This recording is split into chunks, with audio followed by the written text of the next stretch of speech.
Okay, we need to talk about something that's actually getting really scary.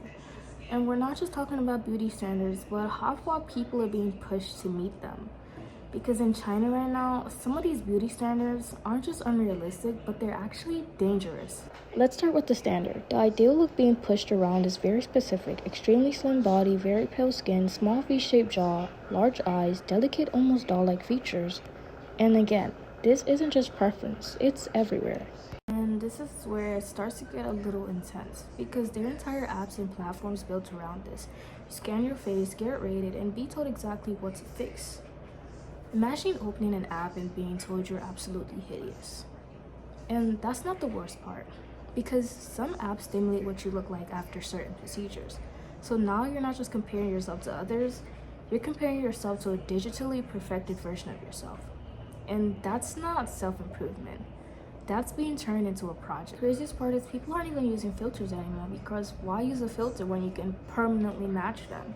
And some of the most popular procedures are jaw sculpting to make a perfect V-line, eye surgeries to make your eyes appear larger, nose sculpting to make your nose look a little smaller, and extreme body procedures to make you stay thin forever.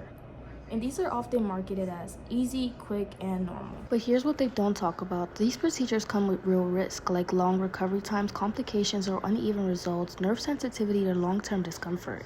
And when people start doing multiple procedures, those risks add up. What's even more concerning is how young this starts, because teenagers and young adults are seeing this daily, and they stop thinking, I'll grow into my features, and start thinking, I need to fix this now. And when your face is still developing, that pressure can lead to decisions that affect you long term. Why does this all feel so intense now?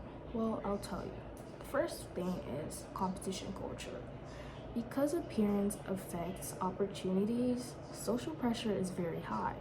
And filters create unrealistic expectations, which is why everyone looks perfect online. Looks are often tied to success, so being attractive is considered an advantage. So people feel like they don't really have a choice. And here's the thing, extreme beauty standards in China aren't new at all. In fact, historically, there were a couple toxic beauty standards, one of which included foot binding, which is when small feet were considered attractive. And it caused a lot of harm, but it was normalized at the time. So just because something is normalized doesn't make it any less harmful. The issue itself isn't beauty, but when one look becomes the only acceptable look and people feel pressure to change themselves, and health gets pushed aside for beauty, that's when it becomes toxic. Don't get me wrong, I don't have any issue with you wanting to change your appearance or wanting to feel better about yourself, but there is a problem when you're risking your health for appearance just to feel acceptable. At some point, we have to ask ourselves, are beauty standards the problem or the pressure to fit in? Because once beauty starts costing your health, then it's no longer beauty. But that's just my opinion, and I'll see you in the next one. Peace.